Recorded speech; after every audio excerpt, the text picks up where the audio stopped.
L'idée, c'est de vous proposer une série de séquences en paroles et en images pour faire le bilan de mes années de direction à la Comédie de Béthune. De faire une pause sur les belles choses. Mais dans ma mémoire, il y a tellement de monde, tellement d'instants, je ne peux pas citer chaque personne. Il faut que je fasse des choix. En tout cas, je tiens à associer toutes celles et tous ceux qui ont participé, quelle qu'en soit la manière, à ces années à la Comédie de Béthune. Rencontre avec d'autres mondes. Quand on part en tournée, on est dans une bulle. On voyage en train, en voiture, en avion. On arrive dans sa chambre d'hôtel ou dans son gîte. On se retrouve au théâtre, on monte, on répète, on joue et on repart dans l'autre sens.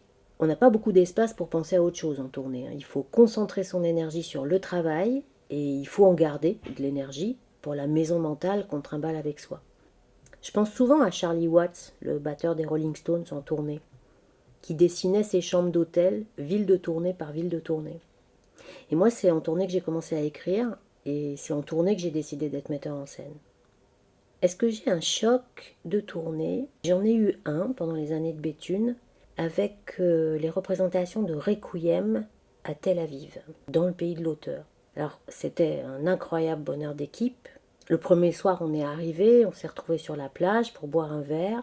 On a enlevé nos chaussures, on a tous relevé nos bas de pantalon et nous sommes entrés dans la mer. Souvenir d'une joie collective. Il est important ce souvenir-là parce que le travail avait été difficile, le texte, la recherche en répétition, les relations aussi.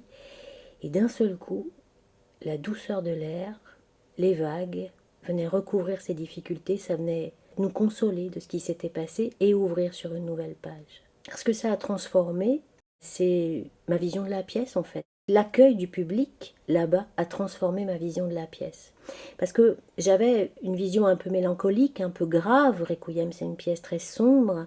Et à Tel Aviv, je savais que c'était une pièce culte, je savais que c'était une pièce qui se joue depuis des décennies, toujours avec beaucoup de succès, qui déclenche une joie folle, une très grande ferveur. Requiem à Tel Aviv, c'est comme une grande fête du renouveau. Alors que la pièce raconte une série de morts. Quand on a joué, on s'est retrouvé avec notre version, grave, sombre, devant ce public qui était fou de joie. Et ça a complètement transformé le regard qu'on avait sur notre travail et sur la représentation. Moi, ça m'a amené à prendre conscience qu'un spectacle, selon les endroits, les villes, les pays où on le joue, il vient raconter autre chose. Et je suis sûre que si on avait rejoué à Béthune, le spectacle aurait été très différent. Moi, j'aime la tournée, j'aime le voyage. J'aime découvrir les lieux, les gens, les choses que je connais pas. J'aime être surprise en fait. Avec Meet the Neighbors, le projet de résidence européen, je suis allée en Italie, en Pologne, à Marrakech, au Maroc et à Manchester, au Royaume-Uni. Et c'est une chance inouïe de pouvoir rencontrer ce qu'on ne connaît pas. Et je me dis que ce qu'il faut ramener d'un voyage, bon, on ramène des souvenirs, on ramène des récits, mais il faut aussi ramener des pratiques, des façons de faire. Et c'est ce qui nous est arrivé à Nathalie et moi quand on est allé à Manchester en novembre 2019. On a évidemment beaucoup échangé avec tous les partenaires du projet, mais on a aussi beaucoup discuté avec les publics et puis la compagnie Quarantine avait organisé des visites dans tous les lieux clés de la ville, et pas seulement des théâtres ou des lieux culturels, mais des centres sociaux, des usines, des musées, des jardins publics. Alors Nathalie et moi, on était éblouis, on se disait tout le temps, mais t'as vu, ils font comme ça, ah là là, quelle bonne idée, quelle bonne idée. Et quand on est revenu à Béthune, on a partagé tout ça avec l'équipe. Et puis ça a fait des rebonds. Il y a eu du coup des idées qui sont nées. Par exemple, le totem d'expression qui est dans le hall. Et vu comme ça, Meet the Neighbors, avec tous ces voyages, est un projet qui a profondément transformé la comédie.